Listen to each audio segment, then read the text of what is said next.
Don't even think about it. She's a killer. We got lucky once before, but she's not going to let us get lucky again. Yeah, I've got an idea. All we're going to do is a two-man job. You up for it? It's a trick that Elvin used to pull on us. Oh, come on. Still no signal.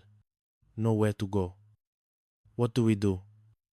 Well, we just hope that help gets here in time. Okay, let's find some cover. Get you out of sight. Back in lockup, Theron Thistle and Erwin Elkins were arguing. What the hell's taking my old man so long? I should be out of here already. Theron fumed. Murder rap's a tough thing to make go away, Erwin countered. Jethro says he's taking care of it. You're taking his side now? I'm just saying. Yeah? You're not the one with everything to lose here. Remember whose side you're on, Erwin. You think it might be a good idea to get in with my old man? To squeal on my side deal?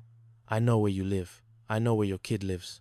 I'm not squealing to your old man. Dead on. Reggie Rattle's team located Barnaby and Woofington. Serena Rickett, the hit woman, was cornered. Do I really need to come down there to shoot me? Put the gun down. Get on the ground. Get down on the ground. Probably 2 weeks even pulls a trigger. You heard the chopper. There's a team on the way, and I know how to hide in the woods. Let me take Wally, and I might let you and Buddy over there live. Throw your gun to me, and get down on the ground. Really? He doesn't have a gun, and your dog is probably dead in the woods. Not much of a part now, was he? You'd be surprised.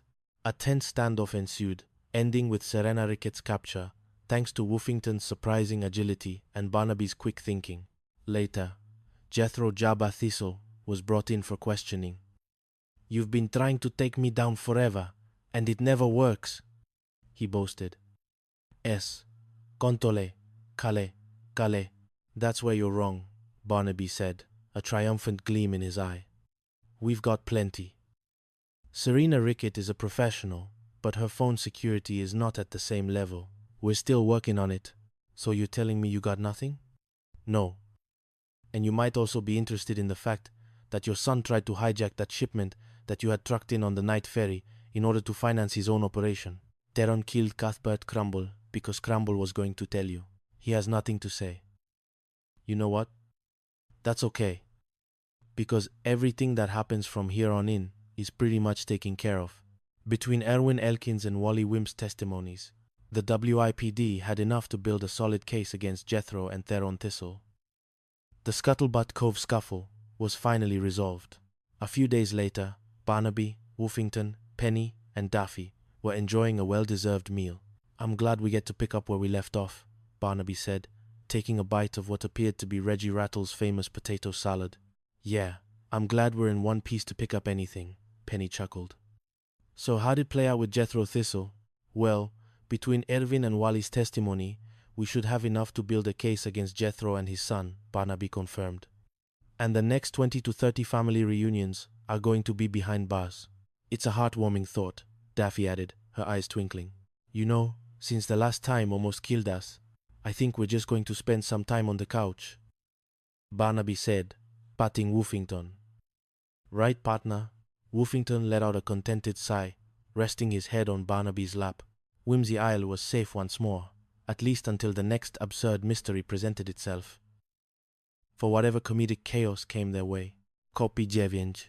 Detective Miles Corbin adjusted his tie, which immediately sagged back into its usual state of mild disarray. His partner, Buster, a German shepherd of impeccable pedigree and even more impeccable intuition, merely offered a sympathetic sigh from his spot on the passenger seat. Buster's sighs often carried more gravitas than most human pronouncements, a fact Miles had long since accepted.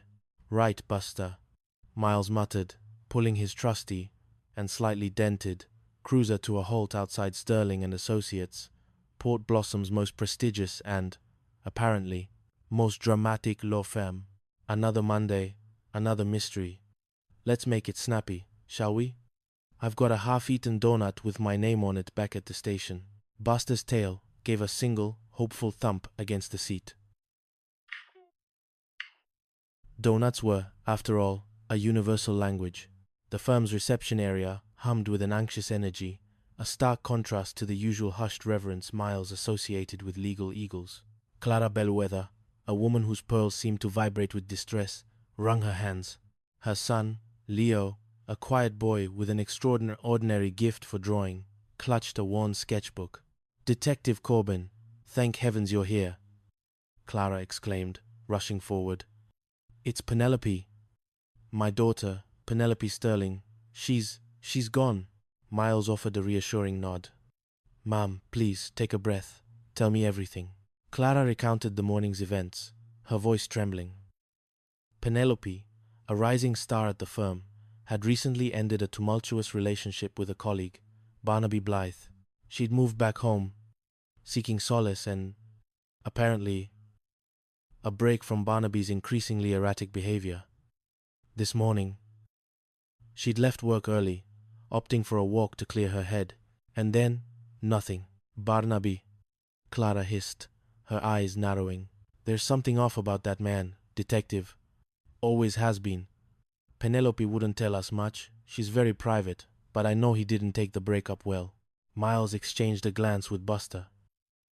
The dog's ears twitched, processing every inflection. Just then, a portly man in a suit that seemed several sizes too small bustled out of an office. "Detective Corbin, I presume?" "Arthur Finch, senior partner. A dreadful business, simply dreadful. More papers for me to sign, never ends, you see?" He paused, wiping a bead of sweat from his brow. "And now this. Give me the money, I say."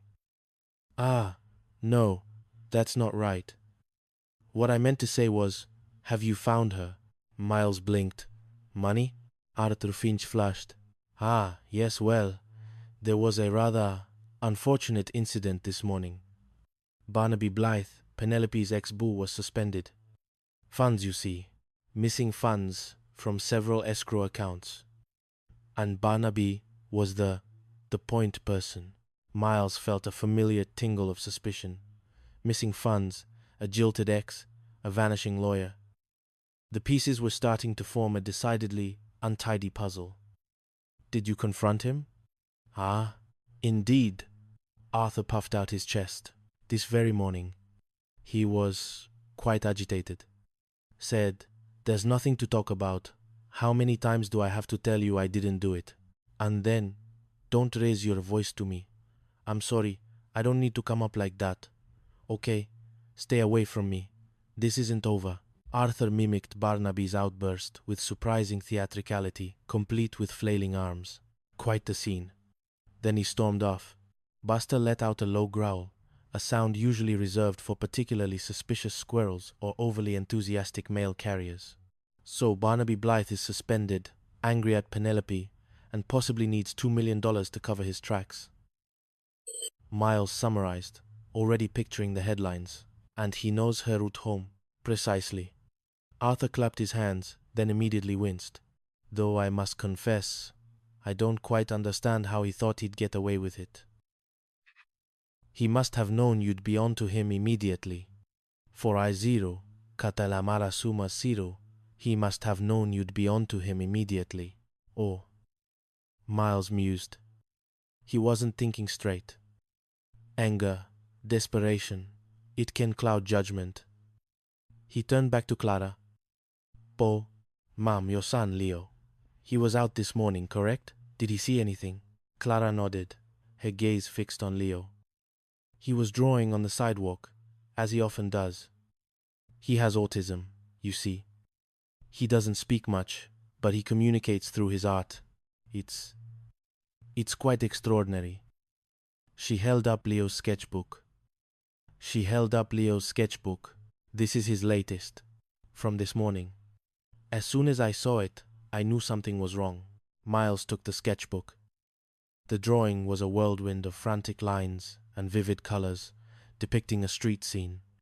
Amidst the chaos, a figure was being pulled into a van. The detail was astonishing, almost photographic. "He does it all from memory," Clara whispered. "It's his way of processing the world." Miles studied the drawing. "We can't see the abductor's face, but Leo might have. This could save Penelope's life." He looked at Buster. "All right, pal. Time to put that super sniffer to work." Buster, ever the professional, gave a sharp bark. We'll need dozens of uniformed officers scouring the neighborhood.